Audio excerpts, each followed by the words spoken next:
seguir aqui porque hoje a gente vai falar sobre osteoporose e nós vamos falar sobre um novo tratamento no SUS para osteoporose grave. A osteoporose é uma doença que afeta milhões de brasileiros, ela é silenciosa e esse medicamento é considerado eficaz, principalmente para as mulheres na pós-menopausa. Aí eu estou recebendo aqui hoje a Andressa Borges, que é geriatra, para explicar para a gente sobre esse medicamento. Que medicamento é esse, Andressa? Muito obrigada por ter vindo, viu? Obrigada a vocês pelo convite, é sempre um prazer. Então, o remédio novo, ele tem um nominho chato, né? O romosozumab.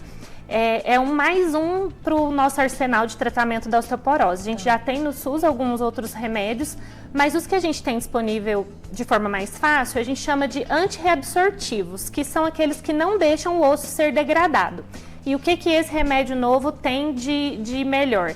Além dele ter esse efeito antirreabsortivo, ele também tem um efeito osteoformador. Então, ele forma mais osso. Então, ele é mais potente do que a gente tinha antes. E ele é utilizado sozinho? E de que forma? É oral, injetável? É uma medicação injetável, feita mensalmente, mas ela é uma injeção assim, na gordurinha, né, na barriga, não é na veia. E é feito mensalmente durante 12 meses. Quando eu uso ele, eu não preciso usar esses outros que a gente usava antes, mas a gente continua precisando daquele outro tratamento, que é o cálcio, a vitamina D, mas não os outros que a gente usava, como o alendronato, né, que é o mais conhecido. E ele é recente no SUS, Andressa? Ele é recente, na verdade, no mercado. Foi uma iniciativa bem interessante do SUS, porque não é um medicamento que a gente tinha fácil acesso. Além dele ser um remédio novo, ele é muito caro. Então, até para paciente que quer fazer particular, é um tratamento inviável.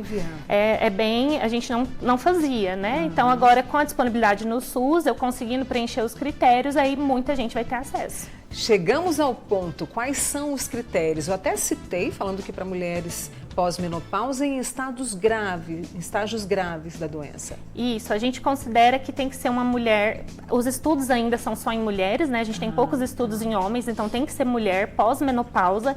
Até pouco tempo a gente tinha que ter mais de 70 anos de idade, mas agora a gente não tem mais esse critério de idade, basta ser pós-menopausa. E tem que ser uma mulher em muito alto risco para fratura. Hoje, infelizmente, a gente considera essa mulher aquela que tem a falha terapêutica. Então, eu já estou usando um remédio e mesmo assim eu tive 2 ou mais fraturas em uso de um remédio que eu já tinha. Aí agora eu sou autorizada a trocar pelo novo medicamento. Aí, então é esse o critério. Isso. Né? E a gente percebe melhora, como você explicou. Muita melhora. Pra Ele, gente. de todos os que a gente tem no mercado hoje, ele é o que vai ter uma melhora maior da densidade óssea. E você deixou claro pra gente que esse medicamento, por enquanto, né, a experiência percebe resultados nas mulheres, ainda não há para os homens. A incidência da osteoporose é maior nas mulheres? A incidência é bem maior nas mulheres. E o problema maior é que até a fase em que a mulher menstrua, a gente tem muito estrogênio, então eu tenho uma proteção contra a osteoporose. A partir do momento que a gente tem a menopausa, o estrogênio cai e eu perco esse fator protetor e aí começa a ter mais incidência. Já no homem, que não tem esse problema da testosterona, não tem, desculpa, do estrogênio, a gente vai ter isso geralmente em uma idade mais avançada, ali depois dos 70 anos é que a gente vê mais. E aí essa questão da osteoporose, né? Ela é mais comum nas mulheres e é possível a prevenção? Com certeza. Então, assim, a gente tem vários fatores de risco conhecidos. Então, eu tenho que trabalhar nesses fatores de risco para prevenir. Então, fumar é fator de risco, álcool em excesso é fator de risco, sedentarismo é um dos principais fatores de risco. A idade, que a gente já falou, né, ela é mais comum no idoso. Aquela pessoa que cai muito, então o idoso que tem ali uma fragilidade maior, que tem risco de queda, que fica com muito, às vezes cai à noite ou não está conseguindo andar direito, tem que tomar muita atenção, tem que ter muita atenção com esse idoso. A gente pode, né, com recomendação, fazer uso do cálcio, a vitamina D hoje, quando se percebe que a população está em baixa com a vitamina D. Isso com a reposição também é prevenção, Andressa? Sim, isso também é prevenção. Então a gente tem recomendação de no idoso fazer sempre a dosagem da vitamina D para manter ela ali pelo menos no valor de 30. E a ingesta adequada de cálcio. O que é a ingesta adequada? A gente fala mais ou menos 1.200 miligramas de cálcio. Isso seria ali o equivalente a uns 4 copos de leite. é meio complicado. Pouca gente tem essa ingesta. Então, na maioria dos idosos, a gente acaba tendo que repor. E aí com prescrição, recomendação, Isso, porque cada pessoa vai ter tem as uma contraindicações, dose. né? Então precisa ser com avaliação médica. Esse remédio novo, né, de nome complicado, ele tem algum efeito colateral ou não, Andressa? O principal efeito colateral é uma reação no dia seguinte, como se fosse um corpo de gripe, igual vacinas mesmo. Ele tem um mecanismo parecido com as vacinas, ele é um anticorpo monoclonal, então ele vai lá no nosso sistema imune, ele pode dar uma febrinha, um corpo ruim, até um sintoma de gripe. E a gente não indica para pessoa que tem um risco cardiovascular muito alto. Tem uma sugestão nos estudos de que para essa população pode aumentar o risco de infarto. Então, para eles, a gente não usa. É importante essa conversa, né, com o profissional. Deixa eu trazer a preocupação da Kátia. Diz que a mãe dela estava sentindo muitas dores nos pés, inchaço, com a sensação de que tinha quebrado os dedos, né? E o médico que a atendeu falou que é osteoporose. Ela tem artrite reumatoide, torcicolo na coluna e sente dores todos os dias. E aí, nesse caso aqui, ela está falando que até o médico cortou, deve ser a perícia, né, do INSS, cortou o benefício dela, o que é um absurdo. Mas essa situação caracteriza osteoporose? Então, a gente tem uma confusão muito grande de osteoporose com osteoartrose. Então, é muito comum os pacientes confundirem. O jeito que ela fala me lembra mais uma artrose. Osteoartrite, artrose, são vários nomes para a mesma coisa. E quando a gente tem dor, inchaço no local, que piora com o esforço, geralmente eu não preciso nem de um raio-x para fazer o diagnóstico, tende a ser uma artrose. A osteoporose, ela é muito silenciosa, igual você falou no começo. Então, o único momento que eu vou ter sintoma da osteoporose é a hora que quebra alguma coisa. O fêmur. O fêmur, né? A coluna, o punho, são os lugares que a osteoporose faz fraturar mais. E aí fica mais difícil a recuperação depois ou não? Hoje em dia a medicina tem ajudado. Coluna tende a ser uma coisa que a pessoa fica mais assintomática. Punho, às vezes é muito fácil porque é uma coisa que eu uso ali no dia a dia. Mas fratura de fêmur é uma coisa que tem uma altíssima mortalidade em idosos. Então, assim, a gente tem uns números que são espantosos. Sim. 30% dos idosos que vão fraturar o fêmur vão morrer ali no começo e os outros 30% vão morrer ao longo de uma internação ou então vão ficar dependentes de outra pessoa para o resto da vida. Porque a pessoa dificulta para andar, né? Ela perde muita autonomia dela. Nossa, é uma alerta que a doutora Andressa traz para a gente cuidar, né, desses idosos nossos, assim, ficarmos sempre atentos. Para verificar a questão dessa perda óssea, como está a saúde dos nossos ossos, a densitometria é indicada e a partir de qual idade, Andressa? Isso. A mulher pós-menopausa e o homem idoso, a gente pode até estender um pouquinho para os 70 anos, mas geralmente ali depois dos 60 anos a gente pode incluir todo mundo para fazer uma densitometria óssea, porque eu vou procurar essa doença antes dela causar qualquer fratura. Tá. A Angélica também está participando com a gente. Gostaria de saber de você, Andressa. Osteoporose pode ser genético? A gente tem um componente genético. Eu sei, inclusive, quando eu vou fazer os cálculos de risco do paciente, que se a mãe dele teve fratura de quadril, ele tem um risco aumentado de ter fratura de quadril. Então, tem um componente genético. Mas grande parte do componente ali é fatores modificáveis, né? Então, é fazer o exercício físico. Quanto mais eu fortaleço meu músculo, mais eu formo mais osso. Musculação, eu sempre falo isso aqui, porque a musculação é sempre o caminho para a gente tomar, não é, Andressa? Eu tenho, assim, é uma coisa que eu canso de falar todos os dias para todos os pacientes do consultório. Todo mundo fala, mas eu não gosto de musculação. Assim, você não gosta de tomar remédio, você não gosta de trabalhar, mas infelizmente a gente não pode fazer só o que a gente gosta. Aí é que tá, a vida adulta nos mostra isso, né? Eu acho que é importantíssimo fazer ao máximo uma atividade que você ame, que você goste, que seja aquele seu momento de descanso. Mas algumas coisas a gente não pode ficar sem. A gente tem que fazer, principalmente se a gente quer viver bem, né? Ter muitos anos de vida, mas com essa saúde. Vou fazer uma pausa com a doutora Andressa, que é geriatra, e já volto com vocês e volto com a Vasti Lauers ao vivo. E ela vai trazer dicas para casa da gente, para a gente deixar a casa sempre limpa e organizada. Não sai daí. Chega ao SUS um novo tratamento para a osteoporose. A doença afeta milhões de brasileiros e esse medicamento é considerado eficaz principalmente para as mulheres na pós-menopausa. Eu estou recebendo hoje a doutora Andressa Borges, que é geriatra, e vai agora responder as suas dúvidas, porque muita gente acompanhando, pessoas que não sabiam, né, desse novo medicamento. E a Ivana queria saber o seguinte, como é que ela consegue esse remédio? Aí ela pergunta, ele é bom para osteoporose no joelho? E pediu para você repetir o nome do remédio, porque é um nome complicado, viu, Ivana? Então, o remédio é o romosozumab. O nome é chatinho mesmo, mas a osteoporose é a mesma coisa que a gente conversou da outra vez, aí é uma artrose no joelho, provavelmente, porque a gente nem olha joelho na densitometria óssea, né? A gente olha quadril, fêmur proximal, às vezes o punho e a coluna lombar. Então, são esses os lugares que a gente vai ver a osteoporose mesmo. E o que foi a outra parte da pergunta dela? Ela quer saber sobre a questão de como consegue o remédio. Ah, sim. Então, o médico ele vai fazer a solicitação desde que a pessoa preencha todos os critérios. Aqueles critérios que a gente falou que são bem chatinhos, então a pessoa tem que estar em uso de outro remédio e continuar tendo risco, ou na verdade tendo fraturas, né? Então eu tenho que comprovar no processo que ela teve 2 fraturas em uso de outra medicação.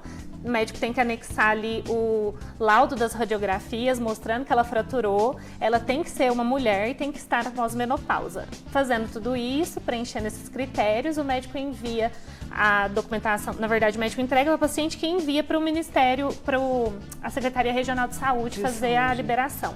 E isso tem um prazo para que esse medicamento seja oferecido? Há um prazo? A lei diz isso? Não tem um prazo ali que a gente específico. sabe, mas geralmente a gente tem visto ali depois que todos os documentos foram entregues, umas 2 a 3 meses a gente já tem conseguido. Então tem todos esses critérios e foi bom a doutora Andressa esclarecer, né, o que é a osteoporose e o que é a artrose, tá? Deixa eu trazer aqui a Maria Cibele, ela falou que há 4 anos ela faz tratamento, não teve resultado e a osteoporose dela é grave.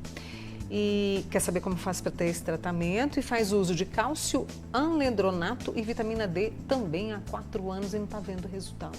Sim, o alendronato é o remédio que a gente tem de maior facilidade no SUS mesmo, né? Geralmente é a primeira opção, ele é um comprimido que toma todas as semanas. Ele tem uma eficácia boa e aí precisa ver o que ela está considerando que não está tendo resultado. Se for só pela densitometria óssea, nem sempre eu tenho necessidade de mudar. E a gente pode fazer alguns outros exames para ver se realmente está tendo eficácia, se é só na densitometria que eu estou vendo isso. Agora, se ela não está tendo eficácia a ponto de falar que ela está tendo fraturas por causa da osteoporose, aí ela entra naquele critério de ser refratária ao tratamento. Então, se ela teve 2 fraturas nesses 4 anos, ela tem indicação sim da medicação. E aí pede o médico para preparar toda essa documentação e encaminhar, tá? Para a Secretaria Regional. O Dejair, que está acompanhando, ele falou que tem problemas nas mãos, os dedos estão ficando tortos. Aí ele quer saber se é osteoporose. Olha como as pessoas precisam... mesmo. Confundem, então, né? assim, só pra gente ficar claro de novo, Isso. a artrose, a osteoartrose, a osteoartrite, ela é um desgaste que acontece muito com a idade, com o uso excessivo daquela articulação. Então, a gente vê muito esse desgaste nas últimas articulações aqui, né, dos dedos das mãos, joelho, cotovelo, ombro, a gente vê muito. E diferente da osteoporose, que é como se fosse um osso poroso que vai quebrar. Então, um é mais no meio e o outro é mais nas juntas. E aí, isso que ele deve estar descrevendo é a artrose, aí não entra esse tratamento. E tem outro tratamento para artrose, isso, né? aí é outra coisa. A Leila Rezende pergunta o seguinte, sobre reposição de vitamina D, Andressa. É aconselhável tomar a vitamina K2 associada? Eu queria até que você falasse sobre essa vitamina. Para prevenir calcificação nas artérias, isso procede? Então, a vitamina D sozinha, por si só, não tem problema, eu posso tomar ela sozinha. Só que hoje a gente tem muitos medicamentos que já vem a vitamina D com o cálcio. Aí, nesse caso, a gente tem recomendado, alguns estudos começaram a sugerir que eu usando a vitamina... Porque o que é o problema? Quando eu dou cálcio para a pessoa, melhoro o osso. Mas eu não decido para onde esse cálcio está indo. E se ele for para uma artéria e fazer uma placa de cálcio e aumentar meu risco de infartar? Então, essa é uma dúvida que tem sido estudada e parece que a vitamina K2, junto com o cálcio, faz ela preferir ir para o osso do que preferir ir para a artéria. Interessante. Então, como a gente geralmente tem essa disponibilidade, a gente tem usado muito. Quando tem que dar o cálcio e a vitamina D, coloca K2 junto, mas ainda é uma coisa um pouco meio que está na penumbra, estamos tentando descobrir. Então, estudando, né? E o uso da vitamina D, no caso da osteoporose, ela é de que forma, assim? Porque a gente tem gotas, não é? Isso. Então, não oral? A via oral, ela é a preferencial. Entendi. Porque a gente tem estudos mostrando que hiperdoses também aumentam o risco de fraturas. Então a gente evita aquilo de fazer injeção de 100 mil unidades. Hoje em dia a gente não faz mais isso. Quanto mais diário, melhor. Então a gente tem optado por diário e semanal. Se tiver algum problema assim, nossa, não tem jeito, eu esqueço muito, eu vou fazer mensal, também dá para fazer. Mas mais do que isso, a gente começa a ter que fazer doses muito altas. E aí eu faço uma época de vitamina D boa, uma época de vitamina D baixa, aí não equilibra. Essa oscilação, né, fica complicado. Aqui a gente estava até mostrando, volta para mim lá, Marcelo, Rodrigo, o osso, né, como ele fica. Você falou da porosidade, é como se ele fosse esfarelando, não é, Andressa? Isso. A gente vai perdendo um pouco da densidade, né? Isso. Então, em vez dele ficar...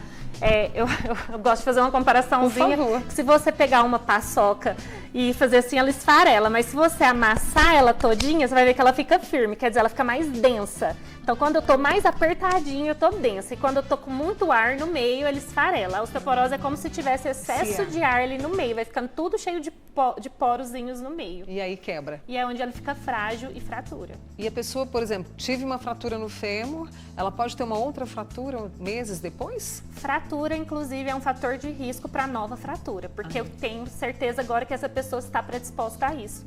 Então, se eu não tratar, se você teve uma fratura, a gente chama fratura osteoporótica por fragilidade, que às vezes eu posso até fazer o diagnóstico de osteoporose sem densitometria se eu ver uma fratura por fragilidade.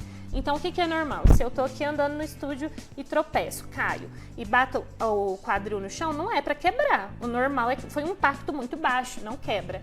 Se quebrar, meu osso está fraco. É uma fratura por fragilidade.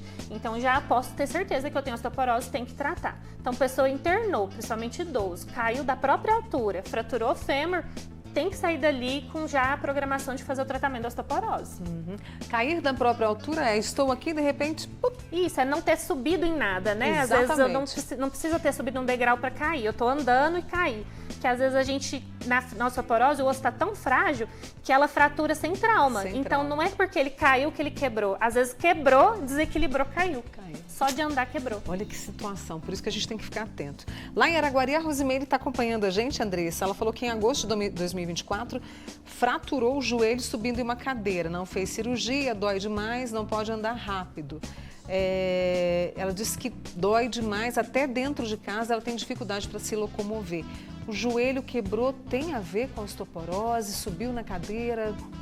Assim, é uma fratura um pouco estranha, mas não é considerada uma fratura osteoporótica, porque a gente considera só a parte de cima, assim, do fêmur, ali no quadril, para ser uma fratura da osteoporose. Mas se ela tiver já uma osteopenia, uma fragilidade óssea, né, ela fica predisposta, mas aí provavelmente não tem a ver, e aí o tratamento que ela vai ter que fazer é com um ortopedista de fortalecimento ali, da articulação, talvez avaliar a possibilidade de fazer cirurgia, né? Com a prótese, né? E aí volta a musculação, né? Quanto mais ela fazer esse quadríceps, que é esse músculo da coxa forte, mais ele sustenta a articulação do joelho. Então, de novo, tanto para artrose quanto para osteoporose, exercício físico é o melhor remédio. Viu, gente? Tô falando. A Lu, que está no Roosevelt, disse que tem problemas na cervical lombar, hérnia de disco, artrose e muitas quedas. Tem histórico de várias quedas.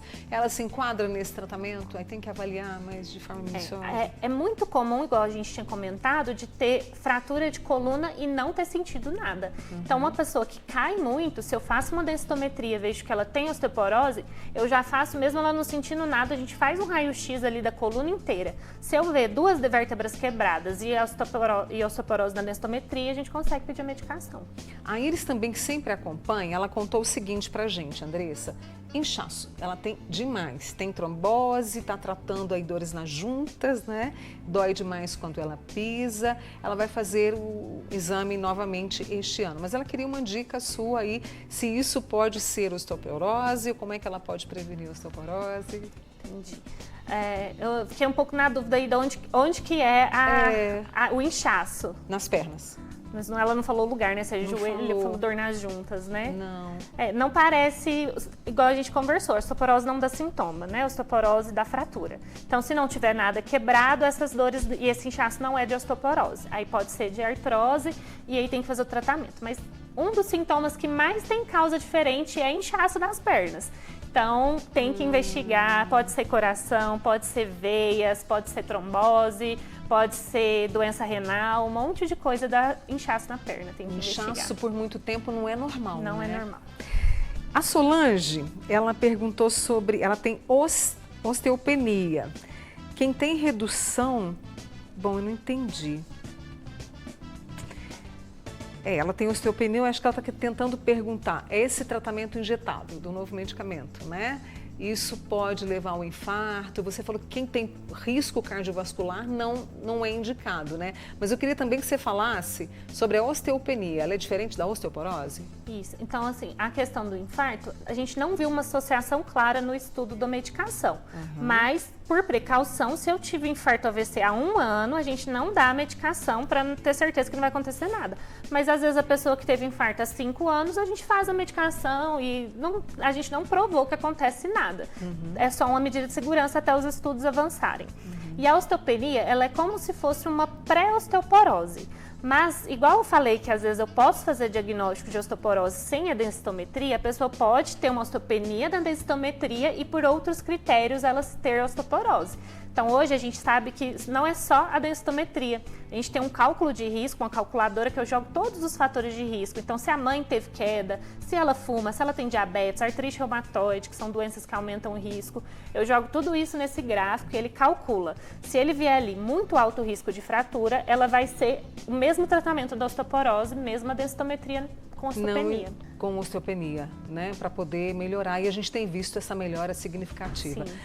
Andressa, a gente hoje nós temos muitas pessoas que já fazem exercício, isso tem sido uma conscientização, uma mudança de hábito, mas a gente também percebe muitos jovens que ainda não vêm para essa rotina de atividade física. E aí parece que a massa muscular vai ficando muito enfraquecida. Isso lá na frente pode representar a osteoporose? Isso pode ser uma sobrecarga para o sistema de saúde na sua avaliação? Hoje mesmo eu falei do consultório, a paciente na hora que ela estava saindo, ela falou assim, mas no geral você acha que eu estou bem? Eu falei assim, olha, agora você está bem, mas se a gente seguir nesse caminho, daqui 10 anos você não vai estar bem. Então, o jovem é a mesma coisa, é muito fácil eu ficar bem, é igual aquelas piadas que a gente ouve, né? Uma coisa é você beber com 20 anos, no outro dia você acorda bem, depois você bebe com 30, você acorda, por exemplo, passou um ônibus em cima de você. É a mesma coisa, tudo que você faz agora, pode ser que agora, com 20 anos, com às vezes até 30 anos, você não vai sentir nada que, meus exames estão normais. Não quer dizer que está tudo certo. Isso é uma coisa cumulativa que no seu corpo vai gerando cada vez mais inflamação. A fraqueza vai acometendo os ossos aos poucos e é uma doença que se estabelece aos poucos, né? Você não dorme bem e acorda com osteoporose. Você falou muito da questão da vitamina D, dos exercícios, da musculação para essa proteção óssea. E a alimentação? Quando a gente fala do caminho da prevenção, a alimentação tem um peso significativo e quais seriam esses alimentos? Tem muito peso. Então, para a gente ter massa muscular, a gente precisa de uma alimentação rica em proteína, né? Então, a proteína a gente acha na carne, a gente acha em alguns vegetais também, mas os derivados de animais é onde a gente mais vai achar ali proteína e principalmente uma alimentação rica em cálcio. Porque esse cálcio que eu consigo da alimentação, ele não tem esse mesmo risco do cálcio que eu suplemento dele ir para a artéria. Então é muito mais saudável se eu conseguir ingerir todo o cálcio para o tratamento pelo alimento. Então, são os laticínios principalmente, né? A gente também tem alguns vegetais que vão ter cálcio em menor quantidade, mas é principalmente os derivados do leite. Então, leite, iogurte, queijo, eu não gosto de um, mas gosto de outro, então vamos tentar colocar mais o iogurte. Não gosto tanto do iogurte, então bate ele com uma fruta, vamos disfarçar aquele gosto, tem que dar um jeito. Inclusive, ontem a gente teve aqui a participação da Fernanda Tironi falando da inversão da pirâmide alimentar, que vem justamente também para garantir essa proteção, já que nós estamos no caminho de envelhecimento, você como geriatra pode me confirmar isso, né? Pessoas vivendo cada vez mais, né? Isso, e a gente tá agora, a tendência, isso é uma coisa que a gente sabe há um tempo, né? Mas cada vez mais a gente confirma que a tendência é eu querer um alimento mais natural, quanto mais natural, mais saudável, né? Descascar mais e desembrulhar menos. Exatamente. Deixa eu agradecer aqui a Andressa Borges nessa conversa importante. Compartilhe, vai estar lá no nosso canal do YouTube. Muito obrigada, viu, querida? A você, Mônica. Volte mais vezes, tá bom? Um abraço para você que participa comigo. Um beijo. Amanhã eu tô de volta às 2h30.